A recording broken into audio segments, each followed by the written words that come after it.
So in this video, I'm kind of going to do a bit of a showdown between two of my favorite men's fragrances so far that I've discovered so far. Versace Eros here, very well-known, famous, luxurious men's fragrance, and then another well-known option, Acqua Di Gio by Giorgio Armani. So the thing with the both of these is that they're both extremely popular. They're both from designer perfume houses, and I mean, most people know about them. You probably can identify the scent just by smelling it from a distance. But I want to do a comparison because these fragrances share certain aspects that I think are important, and I just kind of want to compare their overall forms, I suppose. So I'll start with Acqua Di Gio. I'll spray some on my wrist, and then I'll spray Versace Eros on the other wrist. Let's see. Here's Acqua Di Gio. A very modest sample, but it's more powerful than it appears. Okay, and then the citrus in Acqua Di Gio is top-notch. Then we have Versace Eros here. Yeah, very, very nice, both of them, but they're distinct. I'm not saying that they're extremely similar, because they do have some important differences, but starting with Acqua Di Gio, extremely citrusy, extremely refreshing. It reminds you of summer. The main notes you get right away are lemon and lime. There's also orange and bergamot, but really the lemon and lime are the main ones here. And then you get an immediate, very light, kind of a veil of sweetness, which comes from a variety of floral notes. Rose, violet, freesia, hyacinth, that sort of thing. There's also some aromatics like nutmeg, coriander, rosemary, and sea notes, ocean notes, which really make it, you can imagine the Italian coast, that ocean mist splashing up on the rocks. And the base notes here are also pretty light, white musk mainly with some cedar and oak moss, and very faint amber. Amber doesn't play too much of a part in this one. In general, Acqua Di Gio is extremely light, extremely crisp and refreshing, good for a summer day, and surprisingly long-lasting, considering that most light notes don't, light fragrances don't usually last a long time, but this one does. They somehow managed to extend the lifespan of Acqua Di Gio, and this is kind of one of the foundation stones, I suppose, of men's fragrances. This came out in 1996, and it's just a solid contender in the men's perfume realm, and it's hard to go wrong with it because it's such an agreeable fragrance. It's just very nice, very crisp. Now, Versace Eros, there is some similarities here. The main similarities are the citrus notes that you get right away. Specifically, you can see the notes actually on this card here. The main citrus here is Italian lemon, and that is very prominent, very similar to Acqua Di Gio, but I would say that the lemon is a little bit toned down because it's kind of blending with mint and green apple here in the top notes.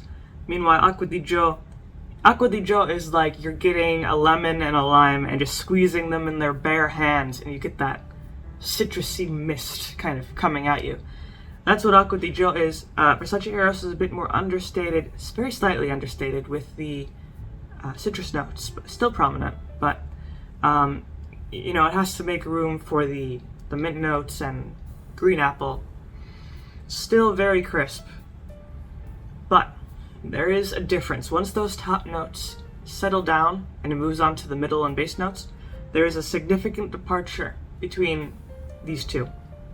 That's because Versace Eros immediately goes into very rich notes because Acqua Di Gio remains light. It still has those florals. It has even peach notes, fruity notes, and also the ocean notes. But Versace Eros instead goes into tonka bean, ambroxan, and geranium flower, right into the middle notes there.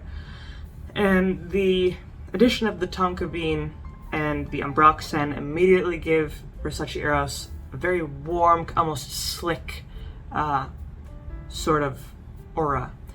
And I personally love that. I like how it delves into this sudden warmth, because it starts with mint, green apple, and citrus, which are all very crisp and light. Then it is suddenly dragged down like a shark getting your leg and dragging you down into the water with these really heavy notes.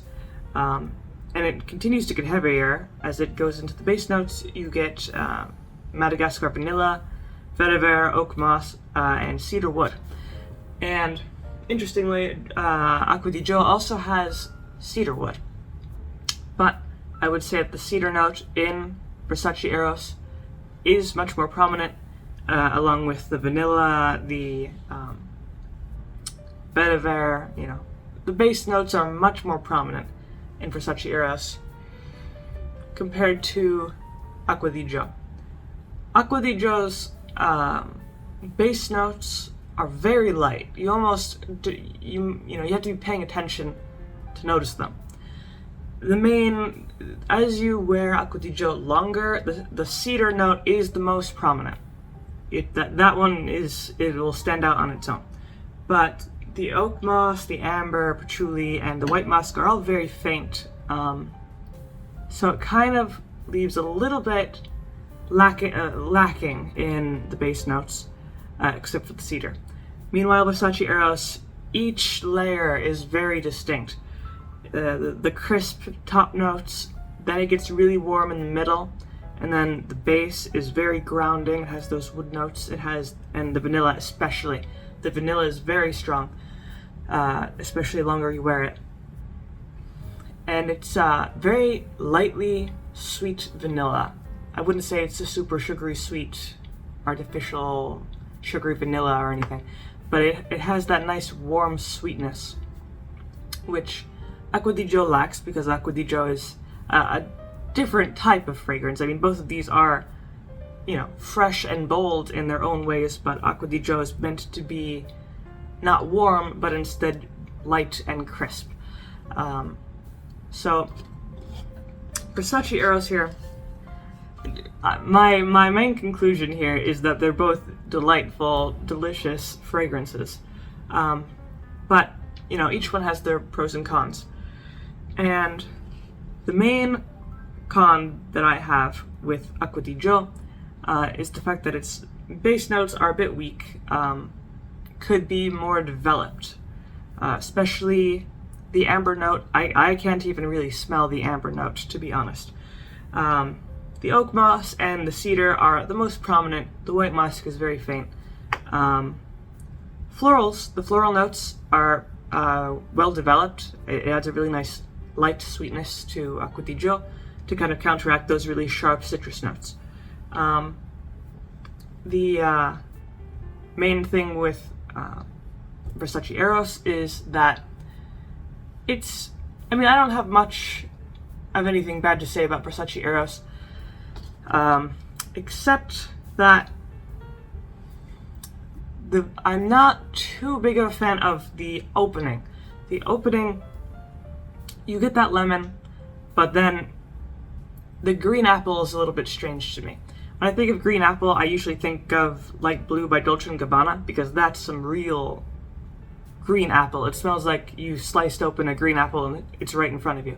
The green apple in this is not as real. It feels a little bit more sour, a little bit more artificial, not a true crisp apple. But fortunately, that doesn't last very long. It's just the opening, kind of weird green apple. Then it goes away. Then you really get into the tonka bean, the ambroxan, the cedar. So that's just my main qualm. The green apple isn't as crisp and bright as I would prefer, but that's just my opinion. Other people probably wouldn't notice or wouldn't care, but that's just my opinion. And overall, I really enjoy Versace Eros. It's one of my favorite men's fragrances, mainly because it's just a very nicely developed, well-rounded, and layered fragrance. I like how it starts crisp, then it turns into this very smooth and warm vanilla sort of fragrance. So both of these are very good. They have some similarities and they also have some important differences. If you're looking for something refreshing, like for the summer, I would recommend Acqua Di Gio. And if you want something that's more of a year-round fragrance, I would recommend Versace Eros. So those are my main kind of opinions on these two fragrances. If you have any opinions on either of them, you can leave a comment down below. If you liked the video, leave a like, maybe subscribe, and I make videos throughout the week, so stick around for those.